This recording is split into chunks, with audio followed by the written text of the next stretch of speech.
एक तरफ इंसान ने इतनी तरक्की कर ली है कि धरती को छोड़कर वो अंतरिक्ष में जीवन की संभावनाएं खोज रहा है, और दूसरी तरफ इसी धरती की आधी आबादी यानी औरतें आज भी अपने सम्मान और बराबरी के लिए लगातार संघर्ष कर रही हैं।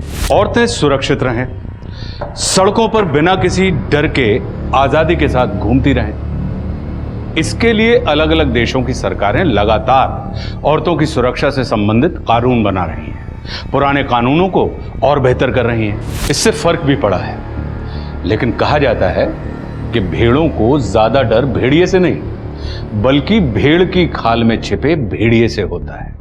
ऐसा ही होता है जब शोषक घर की चार दीवारी के अंदर औरतों के साथ उनका शुभचिंतक, उनका मसीहा बनकर रह रहा हो, और ऐसा होने पर कौन सा कानून है जो औरतों को सुरक्षा प्रदान कर सकता है?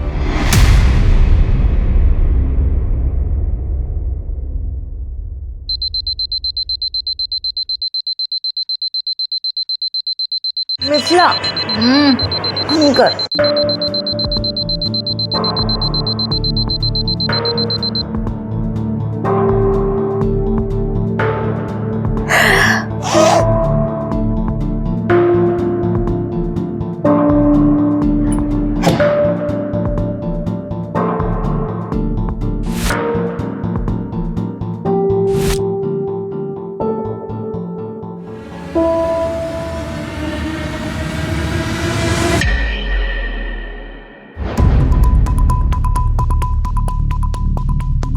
गार्गी, तूने फिर से टैप खुला छोड़ दिया था। यार ध्यान में नहीं रहा होगा मेरे। हाँ, पर पानी तो खत्म हो गया, टंकी खाली हो गई है, मुझे लेट हो रहा है। फिर से उस मकरन के पास जाना पड़ेगा, मोटर चलाने के लिए बोलने। मतलब प्लीज यार। टैप तूने खोल के छोड़ा है, अब तू चलेगी मेरे साथ। अरे मत कर ऐसे, मेरे को लेट हो रहा है, उठ। मतलब क्या कर रही है यार? मेरे को अकेले नहीं जाना है, चल।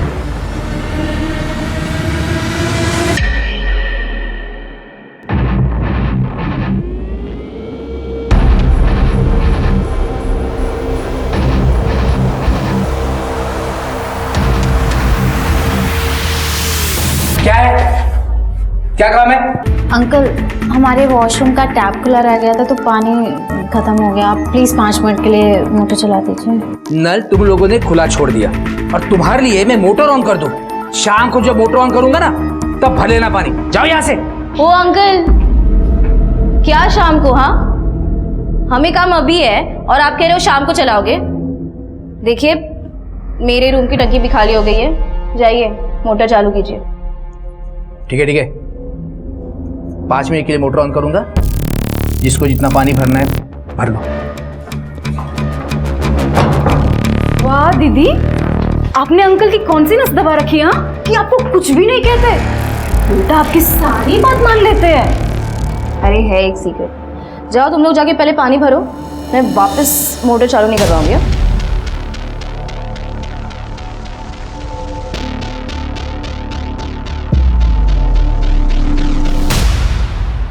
हाँ अक्षिता,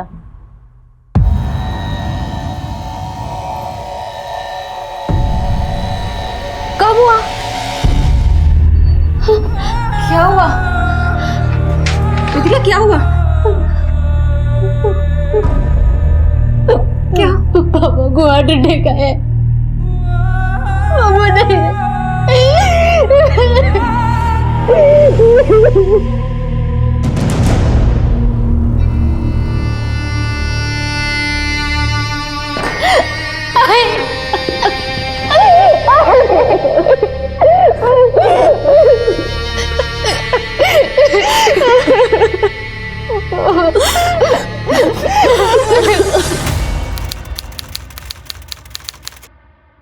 और कोई रास्ता नहीं है मेरे पास। बाबा हम लोगों के लिए कोई भी सेविंग छोड़ के नहीं गए। मैं पढ़ाई करना भी चाहूंगी तो भी नहीं कर पाऊंगी। आई को मेरी जरूरत है यहाँ पे, वो अकेले मैनेज नहीं कर पाएंगी। अरे तू वहाँ पे रह के आंटी की कैसे हेल्प कर पाएगी? मिथिला, तुझे वहाँ पे कोई ढंग की जॉब नहीं मिलेगी। देख मेरी बात मान, पढ़ाई मत छोड़, लास्ट ईयर है ये। तू समझ रही बात को? देख तू यहाँ पे आजा कोल्हापुर में, तू जॉब करके पढ़ाई और फैमिली दोनों को हेल्प कर सकती है ना।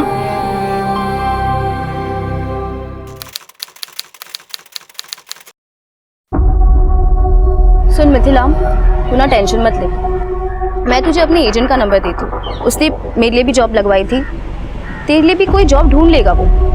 हाँ ये देखो यहाँ पर हैं सब। दादा आप? पापा ने कॉल करके बताया नहीं कि आप आने वाले थे। अरे तुम्हारे पापा बता देते तो तुम्हारे दादा को तुम्हारी ये पंचायत कैसे पता चलती? हैं? देख लो, तुम्हारे पापा के पैसों से ये पढ़ाई चल रही है इनकी। घारकी के पापा के पैसे है ना, तो उससे वो पंचायत करे या पढ़ाई, आपको क्या करना है? अच्छा ये बताओ, तुम यहाँ पर रहने वाले हो या जाने वाले हो?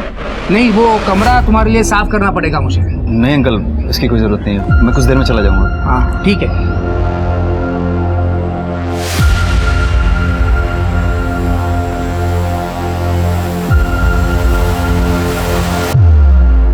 मिथिला, तुम्हारे पापा के बारे में पता चला मुझे गार्गी से। I am really really sorry, पर तुम चिंता मत करो, हम सब हैं तुम्हारे साथ। Okay thank you.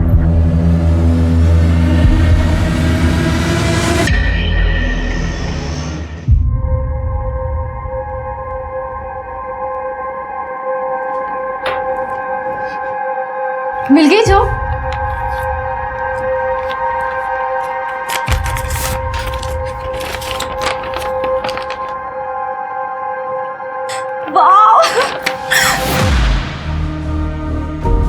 क्या हुआ? तू खुश नहीं लग रही है? नहीं, खुश हूँ मैं।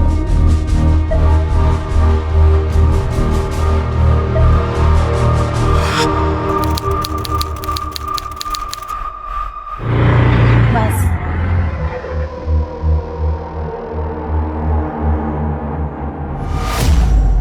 मैडम,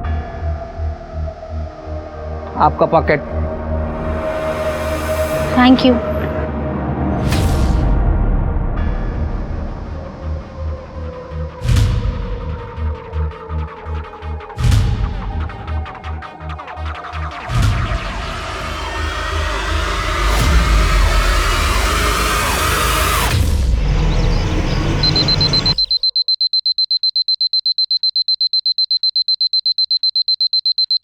मिथिला,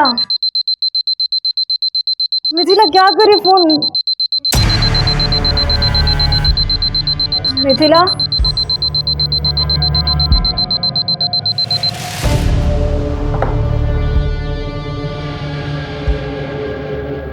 मिथिला, मिथिला,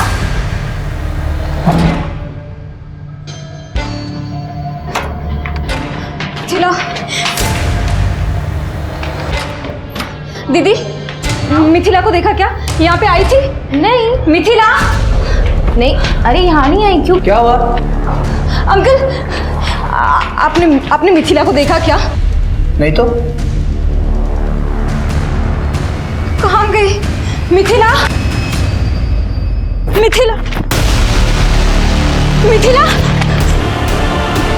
मिथिला, मिथिला, मिथिला क्या?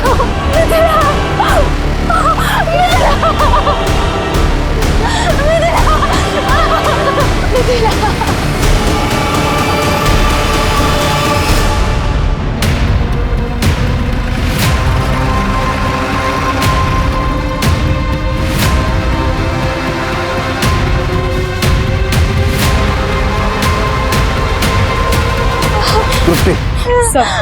अरे योगेश,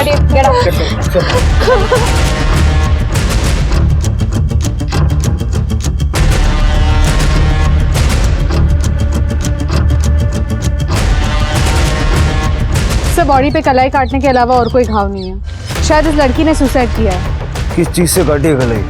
ब्लेड, चाकू कुछ मिला? नहीं सर, कोई सुसाइड नोट भी नहीं है। शिव, क्या ऐसा कैसे हो सकता है कि लड़की ने अपनी कलाई काट ली और जिस चीज़ से कलाई काटी वही नहीं मिल रही? लड़की का कमरा चेक करो, हो सकता है वहाँ सुसाइड नोट भी मिल जाए। सर, ये घर आप ही का है? हाँ, मेरा पुश्तैनी मकान है ये। क्या नाम है आपका? मकरंद तांबे। वो जो लड़की है वो आपकी कौन लगती थी? साहब वो मेरी किराएदार है, किराएदार थी साहब, मिथिला हेगड़े। साहब वो ये जो है ना, ये गार्गी जो पहली वाली लड़की है ना, वो उसकी रूममेट है। क्या हुआ, सुबह जब इसकी आँख खुली तो मिथिला उसको कमरे में दिखी नहीं, इसलिए घबरा कर मेरे पास आई। फिर हम सब लोग उसको ढूंढने के लिए गए तो वो वहाँ ऊपर पड़ी मिली। क्या कर रही थी वो ग्रेजुएशन करती थी साहब और साथ साथ नौकरी भी करती थी। ये सारी लड़कियाँ मेरी किराएदार है। ये गार्गी जो है वो ग्रेजुएशन के 3rd ईयर में है। ये आरुषि है, ये नौकरी करती है। और ये नैनिका है, वो ग्रेजुएशन के 1st ईयर में है। ये रेसिडेंशियल प्रॉपर्टी में आप गर्ल्स का पीजी हॉस्टल चला रहे हैं, लाइसेंस है आपके पास? हाँ साहब, लाइसेंस है मेरे पास। और साहब ये सारी लड़कियों का पुलिस वेरिफिकेशन भी हो गया है। ये मैडम जानती है ना मेरे को। साहब यहाँ पे जो भी नई लड़की आती है ना, मैं सबसे पहले उनका वेरिफिकेशन करवाता हूँ साहब।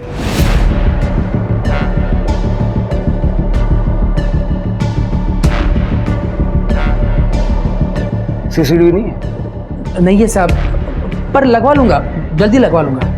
इन लड़कियों की सेफ्टी के लिए गार्ड तो रखा होगा आपने? अरे साहब मैं रिटायर आदमी हूँ साहब, ये जो किराया देती है उसमें से मुश्किल से मेरा खर्चा चलता है। अब मैं इतने कम पैसों में गार्ड कहाँ से रखूँगा? जब आप इन लड़कियों की सेफ्टी का कोई इंतजाम नहीं कर सकते तो ये गर्ल्स पीजी हॉस्टल चला क्यों रहे हैं? साहब 10 साल से हॉस्टल चला रहा हूँ साहब, और इनको किसी को कोई प्रॉब्लम नहीं है। और इन लड़कियों के पास उनके अपने कमरे की चाबियाँ भी हैं। आपकी फैमिली का? मेरी बीवी की डेथ हो गई साहब, मेरे कोई बच्चे नहीं है, इसीलिए इतना बड़ा घर है तो मैं कमरे किराए पे देता हूँ।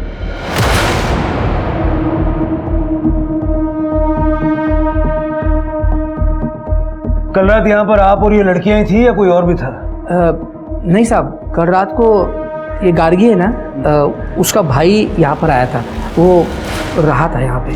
अच्छा ये बताओ, तुम यहाँ पर रहने वाले हो या जाने वाले हो? क्या नाम है उसका?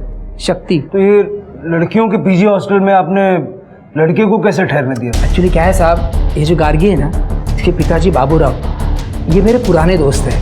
तो शक्ति अपनी बहन से मिलने के लिए कभी कभी यहाँ आ जाता है। वैसे उसको कल लेट हो गया तो यहीं पे रुका था।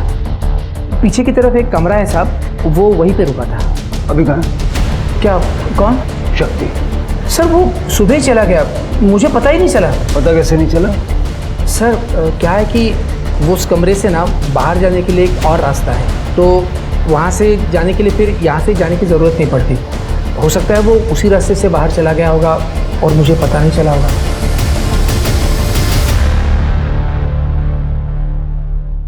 योगेश कुछ मिला? सर यहाँ पे कुछ नहीं है। चढ़ना ऊपर। Okay sir. चढ़ सकते हो? हाँ सर। आराम से आराम से।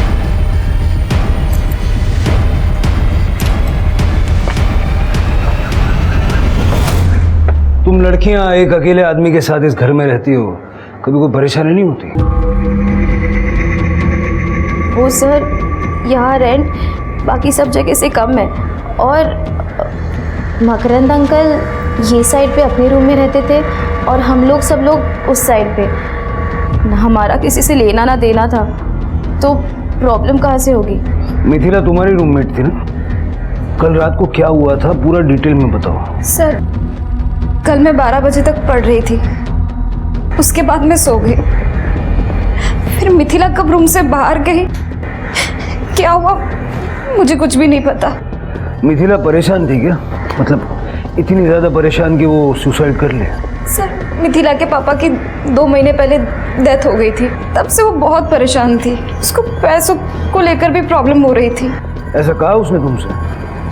जी सर। सर पर जब से उसकी जॉब लगी थी ना, मुझे ऐसे लगा ही नहीं कि उसको कोई प्रॉब्लम हो भी सकती है। वो टाइम पर घर पे पैसे भी भेजती थी और कॉलेज भी जाती थी।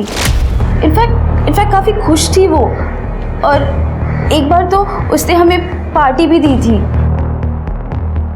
नहीं दीदी, वो खुश रहने का सिर्फ दिखावा कर रही थी बाहर से। सर वो अंदर से बहुत परेशान थी,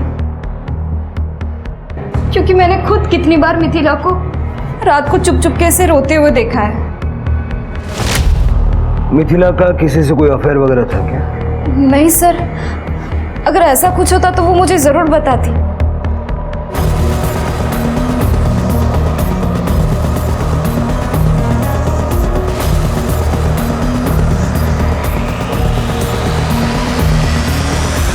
तुम्हारा भाई शक्ति यहाँ रुका हुआ था रात को, सुबह बिना तुमसे मिले चला गया। सर शक्ति दादा ने मुझे रात को ही बता दिया था कि वो सुबह जल्दी चले जाएंगे। सर गार्गी और मिथिला के रूम से कोई सुसाइड नोट तो नहीं मिला है, लेकिन ये फ़ोन मिला है। सर ये फ़ोन तो मिथिला का ही है। फॉरेंसिक में भेज दो इसको। और सर ये 2 लाख रुपए मिले हैं कबर्ड से। अभी थोड़ी देर पहले तुम बता रही थी कि उसके पिताजी का देहांत हो गया 2 महीने पहले और पैसों को लेके बहुत परेशान थी वो। अब अचानक से ये 2 लाख कहाँ से आ गए? सर मुझे नहीं पता है, मिथिला ने कभी मुझे इन पैसों के बारे में नहीं बताया। अपने भाई को फ़ोन करके बुलाओ, बात करनी है उससे। जी सर।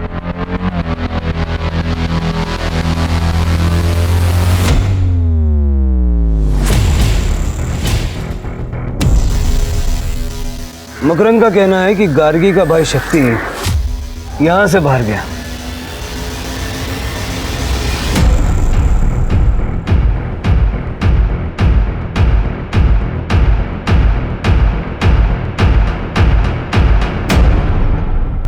शिरके कहीं ऐसा तो नहीं है कि मिथिला का मर्डर करके सीन को सुसाइड में कन्वर्ट किया है? क्योंकि अदरवाइज ब्लेड चाकू जैसी कोई चीज़ तो हमें मिलती जिससे उसने नस काटी। मुझे भी ऐसे ही लगता है सर। ये बाउंड्री देखिए ना, इस पे कोई भी आसानी से चढ़ के घर की छत पे चढ़ सकता है, और अगर कोई ऊपर से मदद करने वाला हो तो ये काम और भी आसान है।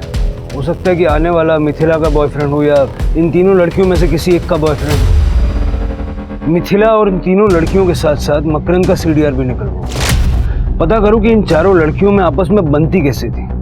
इस मकरंद के साथ कोई मसला था क्या, या मोहल्ले का कोई मंचला मिथिला पे नजर रखे हुए था, उसे परेशान करता था क्या? और तृप्ति, सबसे पहले मिथिला के ऑफिस जाके जो 2 लाख हमें मिले हैं, पता करो वो पैसा ऑफिस का तो नहीं है। सर मैडम, ऑफिस के सारे पैसे की लेन देन मैं ही हैंडल करती हूँ। फिर मिथिला जैसी नई लड़की जो रिसेप्शनिस्ट हो, उसे मैं 2 लाख रुपए क्यों दूंगी? आप चाहो तो हमारा लेजर चेक कर सकते हो मैडम, इसमें एक एक पैसे का हिसाब लिखा है। मिथिला को कोई प्रॉब्लम थी ऑफिस में?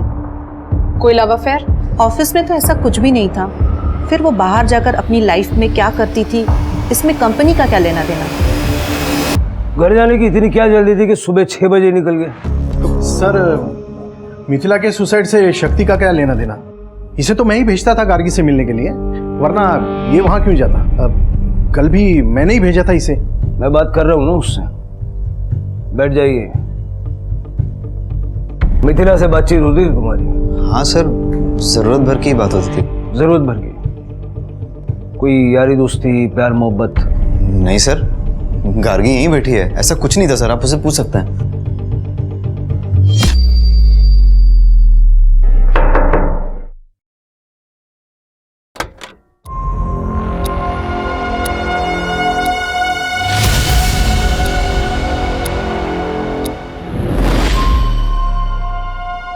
कुछ दिखाओ। वही देखने की कोशिश कर रहा था।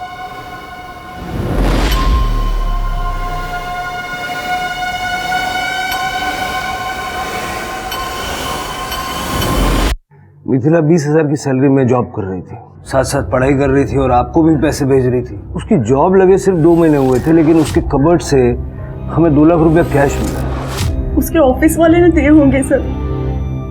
उसके ऑफिस में हमने बात की, वो पैसा ऑफिस का नहीं है। ऐसा कौन हो सकता है जो मिथिला को इतना पैसा देगा?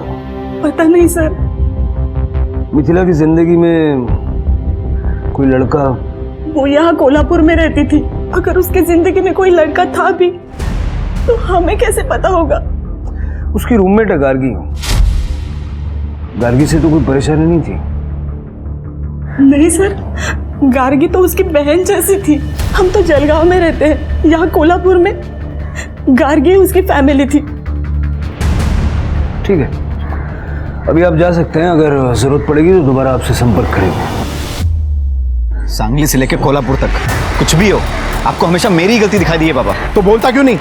सुबह जब 6 बजे यहाँ से निकला था तू, तो सांगली 12 बजे क्यों पहुंचा? सच बता शक्ति, तेरा उस लड़की के साथ कुछ चल रहा था क्या? बाबा अगर ऐसा कुछ भी होता दादा और मिथिला के बीच में, तो मुझे तो पता ही होता ना। ठीक है, देखते हैं। सर, ये मिथिला की कॉल डिटेल्स मैंने चेक किए हैं। अफेयर जैसा तो कुछ दिख नहीं रहा है सर, लेकिन इस मिथिला ने 20 तारीख को ऑफिस से निकलने के बाद जनजीवन पार्टी के अध्यक्ष प्रभाकर शिंदे को फ़ोन किया था। और सर, उसके फ़ोन लोकेशन के हिसाब से वो अपने हॉस्टल नहीं गई थी, बल्कि डायरेक्ट प्रभाकर शिंदे के घर गई थी। मिथिला जैसी आम लड़की प्रभाकर शिंदे के साथ डायरेक्ट कांटेक्ट में? मैं जानता था इस लड़की को। मिथिला हुआ ये कि एक जॉब एजेंट है मनक लखेरा, इधर सिटी मार्केट में बैठता है। तो ये लड़की उसके पास गई थी जॉब मांगने। सर प्लीज सर, मुझे जॉब की बहुत ज़रूरत है। कोई भी काम कहीं पर भी हो मैं करने के लिए रेडी हूँ सर। देखो तुम्हें सही बता रहा हूँ कि जॉब तो मार्केट में है नहीं, पर तुमको अगर जॉब की इतनी ज़्यादा ज़रूरत है तो ये काम कर सकती है। हाँ सर बताइए, मैं करूँगी। तो उसने मेरे पास भेज दिया इस मिथिला को। उसको जॉब की जरूरत थी, मैंने ही जॉब लगवाया उसको। शिंदे जी, ये तो 2 महीने पुरानी बात हो गई। परसों वो क्यों आई थी? पापा ने जहाँ जॉब लगवाई थी उसकी वहाँ पैसे कम मिल रहे थे उसे, तो दूसरी जॉब ढूंढ रही थी, उसी बारे में बात करने आई थी।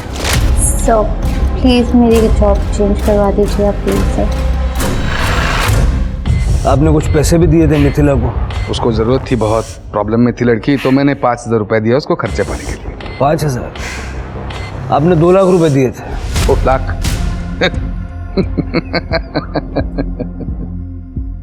क्या धवल, इतने पैसे है क्या आजकल पॉलिटिक्स में? सर ये आपकी नजरिए का प्रॉब्लम है। सच कहता हूं, ऐसे किसी को भी 2-2 लाख बांटने जितने पैसे नहीं है मेरे पास। मैं मान रहा हूं ना, मैंने 5,000 रुपए दिए उसको, उसके ऊपर एक पैसा नहीं दिया। सर मिथिला ने मुझसे बात की थी। एक्चुअली क्या है कि वो जॉब बदलना चाहती थी और मार्केट की हालत इतनी खराब थी कि मैं चाहकर भी उसकी मदद कर नहीं सकता था। पर मैंने उसको ये कहा था कि तुम जो भी जॉब कर रही हो उसको कंटिन्यू रखो और जैसी कोई नई जॉब आएगी मैं तुम्हें दे दूंगा। पता नहीं उसकी वजह से मुझे कॉल नहीं किया।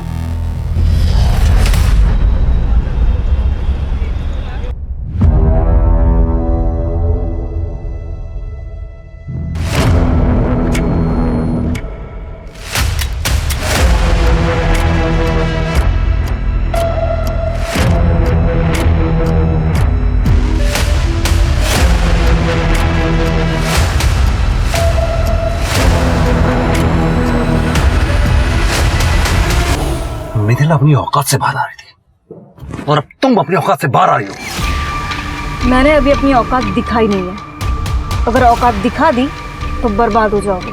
धमकी दे रही हो मुझे? धमकी ही समझ लो, क्योंकि सीधी बात तो तुमको समझ में आएगी नहीं।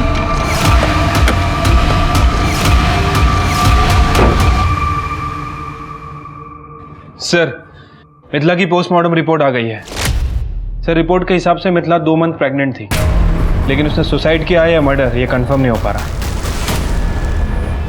ये तो केस ही उलझ गया सिर के। डॉक्टर्स को बोलो कि मिथिला के बच्चे का विसरा प्रिजर्व करें, क्योंकि ये बच्चा उसके मर्डर या सुसाइड का कारण हो सकता है। और मिथिला की माँ से बात करो।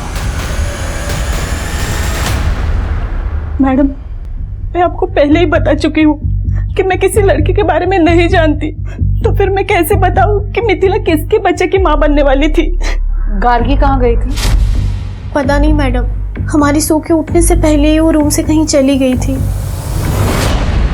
हमें नहीं पता गार्गी कहाँ है, और इनफैक्ट मिथिला की प्रेगनेंसी की बात भी हमारे लिए बहुत ज़्यादा शॉकिंग थी। तृप्ति, ये गार्गी का फ़ोन तो बंद आ रहा है। मेरे उसकी फादर से बात हुई, वो सांगली में ही है, लेकिन उन्हें भी नहीं पता कि गार्गी कहाँ है। ठीक है सर, मैं उसका फ़ोन सर्वेलेंस पे डालती हूँ ट्रैकिंग के लिए। सर मैम, मुझे आप लोगों को कुछ बताना था। वो जिस दिन मिथिला की डेड बॉडी टेरेस पर मिली थी, गार्गी बहुत ज़्यादा ही परेशान थी। इतनी परेशान कि जैसे उसे पहले से ही पता हो कि मिथिला को कुछ हो गया है। कहना क्या चाहती हैं आप? सर मैं बस इतना कहना चाहती हूँ कि मिथिला की डेथ के बाद से गार्गी बहुत ज़्यादा अजीब बिहेव कर रही है।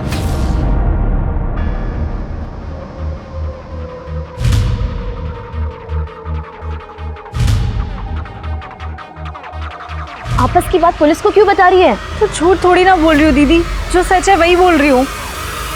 अपने अपने घरों से दूर रहकर पढ़ाई कर रही 2 रूममेट्स मिथिला और गार्गी के जीवन में कुछ तो बेहद संदेहास्पद चल रहा था। मिथिला की सीक्रेट प्रेगनेंसी उसकी हत्या या आत्महत्या के कंफ्यूजन को और ज्यादा बढ़ावा दे रही थी, जिसके बारे में किसी को नहीं पता था। जिसे पता हो सकता था वो थी गार्गी, और गार्गी अचानक गायब हो गई थी। सवाल कई थे जिनके जवाब पुलिस को ढूंढने थे, और शुरुआत उन्होंने गार्गी को ढूंढने से की। गार्गी मिली भी, मगर पुलिस को अपने सवालों के जवाब नहीं मिले, बल्कि उनके सवालों की फहरिस्त और ज्यादा लंबी होती चली गई।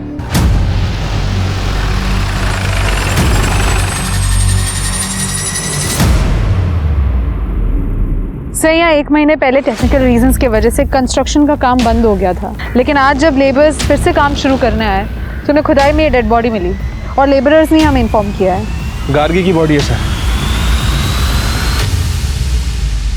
पहले मिथिला और अब आपकी बेटी गार्गी, दोनों का इस तरह से मारा जाना इत्तेफाक तो नहीं हो सकता।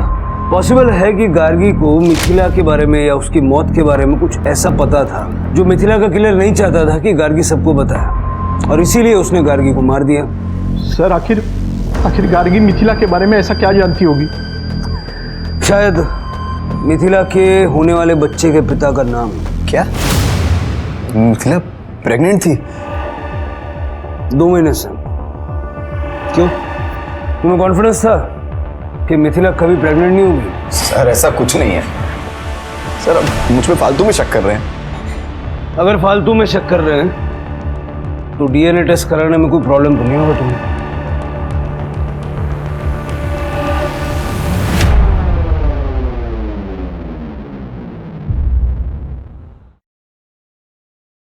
आरुषि दी,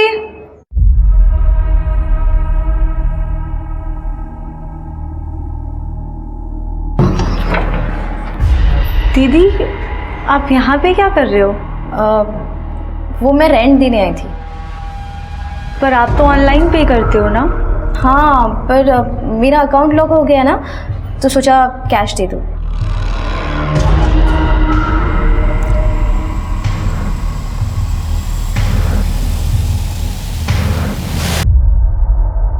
सर, गार्गी की मौत गला घोटने की वजह से हुई है।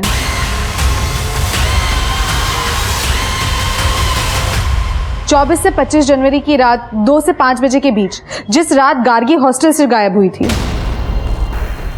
सर मैंने गार्गी के फ़ोन लोकेशन और कॉल डिटेल्स चेक की है।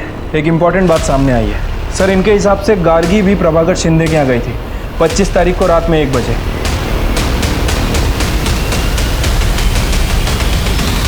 नेताजी, मिथिला आपके पास काम के लिए आई थी, गार्गी आपके पास क्यों आई थी?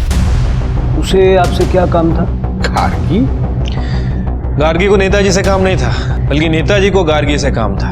नेताजी गार्गी के साथ कुछ डील करने वाले थे जो हो नहीं पाए। क्यों? ये कौन सी डील की बात कर रहे हैं? मिथिला के बच्चे का नाम ना बताने की डील, जो बच्चा आपका था।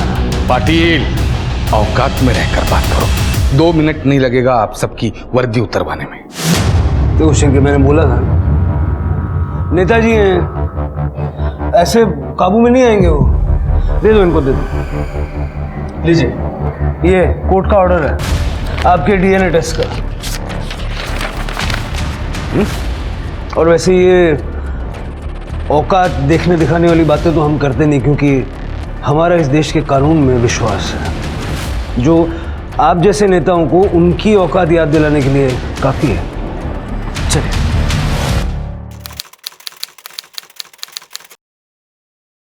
सर, मिथिला के बच्चे का डीएनए शक्ति से मैच नहीं कर रहा है, लेकिन प्रभाकर शिंदे से 50% मैच कर रहा है। प्रभाकर शिंदे का ब्लड रिलेटिव, यानी उसका बेटा धवल शिंदे। सर मेरा कोई अफेयर नहीं था मिथिला के साथ। मैंने तो उसे पापा के साथ देख लिया था सोते हुए। नशे में था सर मैं। इतनी खूबसूरत लड़की को देख के दिमाग खराब हो गया था मेरा। और उसके बाद जब वो घर से निकली तो पीछा किया उसका मैंने। सर उसके बाद इस लड़की से मैं मिला तक नहीं हूं। मुझे तो पता भी नहीं था सर कि ये प्रेग्नेंट है। मेरा छोड़िए सर, उसे खुद नहीं पता था कि वो बच्चा किसका है, पापा का, मेरा या वो मनक का। वो जॉब एजेंट? हाँ सर। सर एक्चुअली मिथिला को नौकरी की जरूरत थी और मंत्री जी को मिथिला जैसी खूबसूरत लड़कियों की जरूरत थी। बस इसीलिए मैं मिथिला को मंत्री जी के पास लेकर गया था। हम जैसे नेता जनता की सेवा के लिए तो है, बस एक ही सवाल है कि सेवा के बदले आप मेवा क्या देती हो? सब मैं क्या दे सकती हूँ आपको?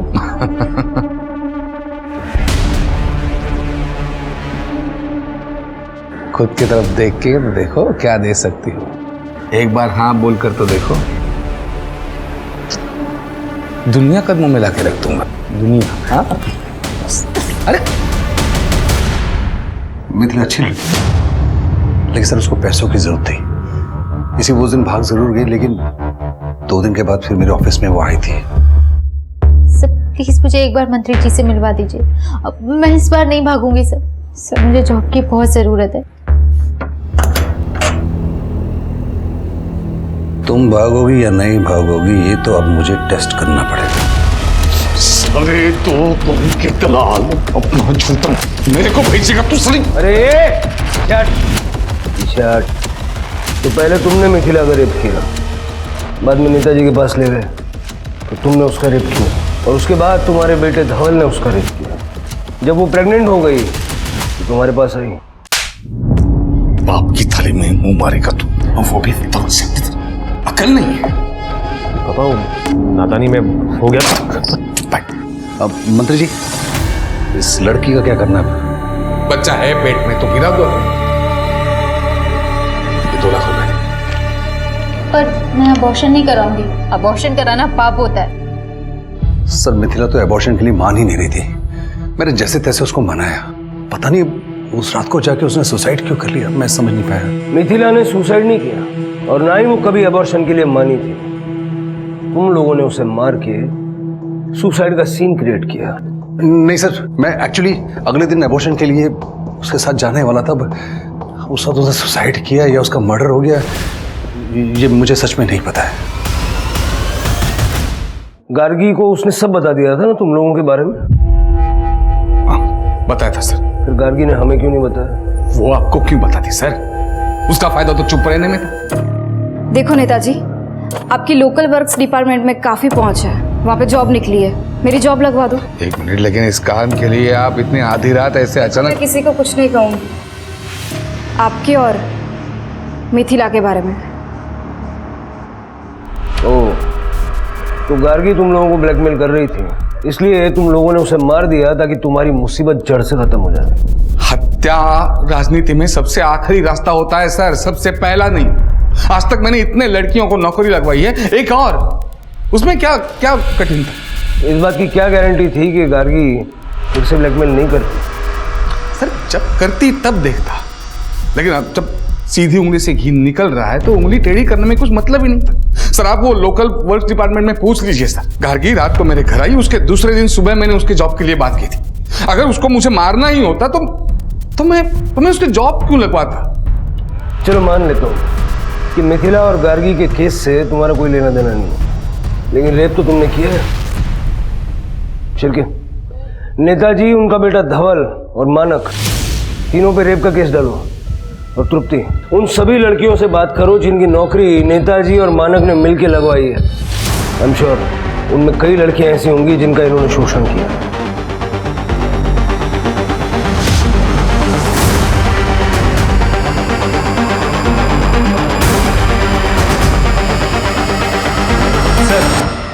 ये प्रभाकर सही कह रहा था।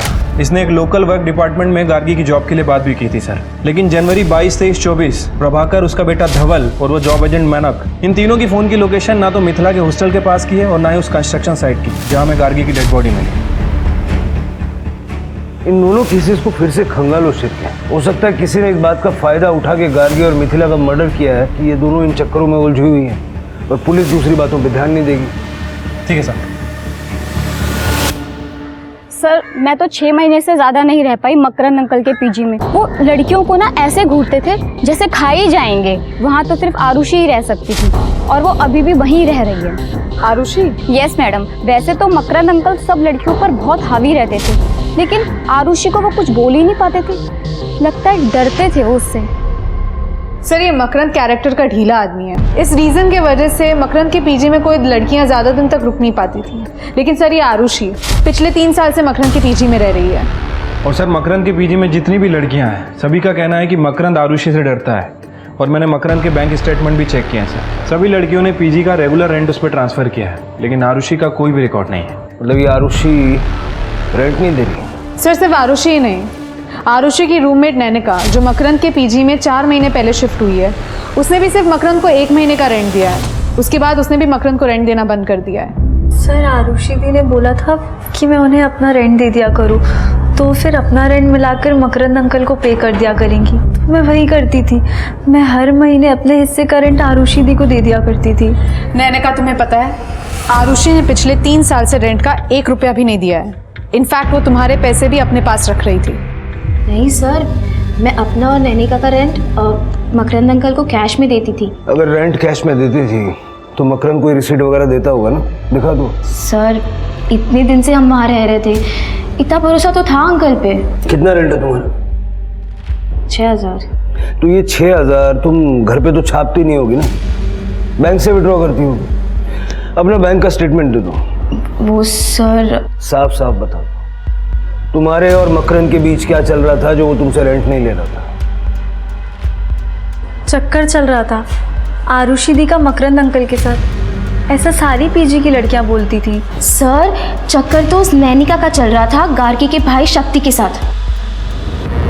सर ये बात सच है कि मैं शक्ति को पसंद करती थी, लेकिन वो 1 नंबर का कमीना है। अगर मेरा बस चले ना तो मैं उसका मुंह नोच लूं। क्यों?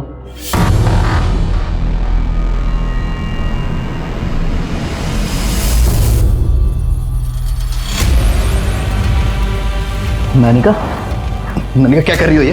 अरे क्या हुआ? उठो यहाँ से, बाहर निकलो। अरे अरे निकलो यहाँ से। शक्ति क्या है? जाओ यहाँ से। शक्ति क्यों ऐसे बात कर रहे हो? दादा क्या हुआ? पूछो इस नैनिका से, जबरदस्ती गले पड़ी है मेरे। ओए शक्ति, एक तो सुबह से मेरे आगे पीछे घूम रहा है और अभी बोल रहा है मैं तेरे गले पड़ी हुई। हाँ सीधा सीधा बोलना कि तेरे बस का कुछ भी नहीं है। नहीं क्या?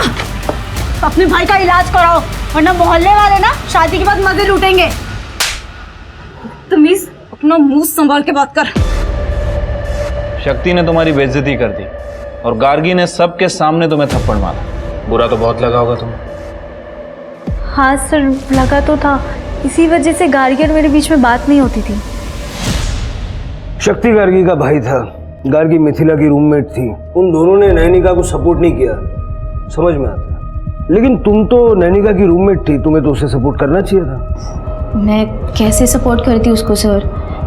मैं जानती थी कि नैनिका खुद अपने आप को फोर्स करती थी शक्ति पर। मैंने खुद देखा है सर। खुद देखा मतलब? दरअसल वो पीजी हॉस्टल सिर्फ हॉस्टल नहीं है, मकरंद अंकल का फिल्म स्टूडियो है।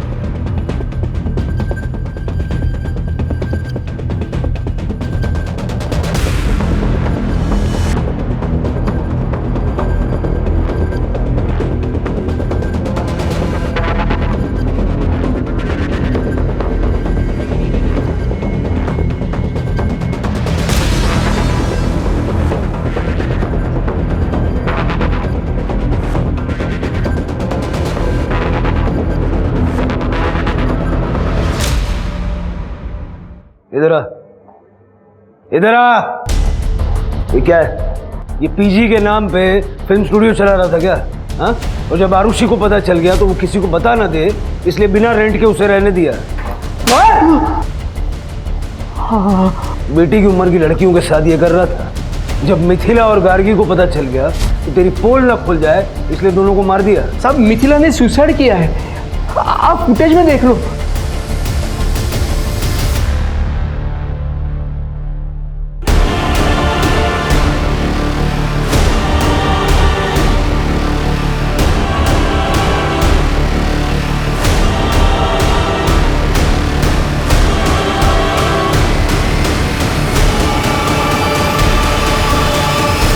साहब सुबह जब मैंने ये फुटेज देखा तो दौड़कर मैं टेरेस पर गया साहब।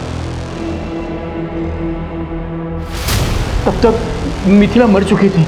उसने अपनी हाथ की कलाई काटने के लिए मेरे किचन का चाकू इस्तेमाल किया था। मैं डर गया, इसलिए चाकू लेकर वहां से भाग गया। साहब आरुषि जानती है सब कुछ, उसने भी फुटेज देखा है सारा। और गार्गी? उसका नहीं पता साहब मुझे, वो तो अपने कमरे में थी नहीं। उस रात कार में बैठकर गार्गी के जाने का फुटेज है?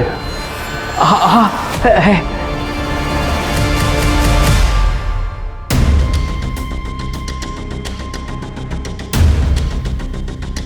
साहब मैंने कुछ नहीं किया, मैंने सब पता करवाओ ये गाड़ी किसकी है।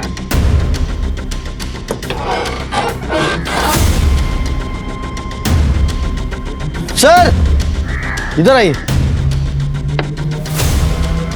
ये देखिए सर, इन औजारों पे लगी मिट्टी को लैब में टेस्टिंग के लिए भेजो, और कंस्ट्रक्शन साइट की मिट्टी से ये मिट्टी मैच होती है क्या देखो। मेहमान आ गए क्या थाने? जी सर। तुम्हारी गाड़ी में जो औजार है ना, उनकी मिट्टी कंस्ट्रक्शन साइट की मिट्टी से 100% मैच होती है। अब ज्यादा मेहनत मत करवाओ, बताओ क्यों मारा गार्गी को? सर मैंने नहीं मारा गार्गी को। देखो ये तुम्हारी गाड़ी है, कहाँ जा रही है गार्गी इसमें बैठ के? हाँ सर, ये कार तो मेरी है, लेकिन ये कार हमेशा गैरेज में खड़ी रहती है। कभी कभी मेरा बेटा शक्ति इसे निकालता है ताकि चलती फिरती रहे। 24-25 जनवरी की रात को शक्ति लेके गया था ये गाड़ी। 24-25? हाँ सर, शक्ति के किसी दोस्त का बर्थडे था तो वो ये कार लेकर गया था।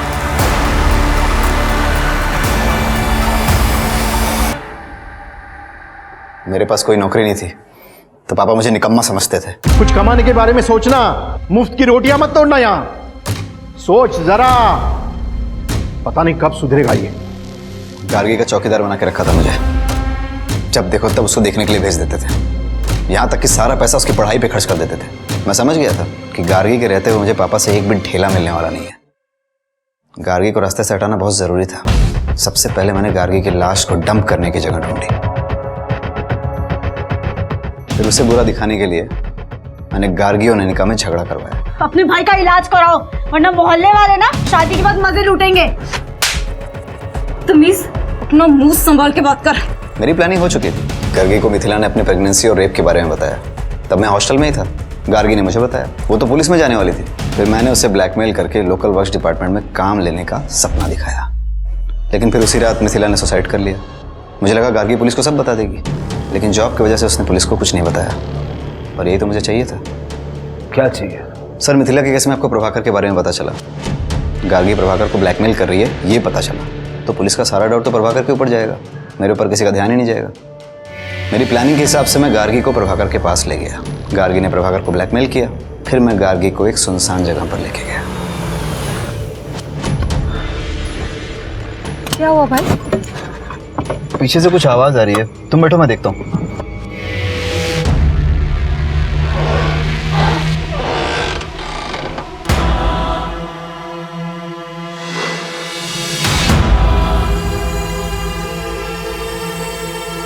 तो गार्गी की लाश को गाड़ी में डाल के कंस्ट्रक्शन साइट पर डंप कर दिया। भगवान तेरे जैसा भाई किसी बहन को ना दे। माना मिथिला की जिंदगी में मुसीबतें थी और उसने शॉर्टकट अपनाकर गलती भी कर दी, मगर जब उसे अपनी गलती का एहसास हुआ तब वो अपनी गलती सुधारकर नई शुरुआत कर सकती थी।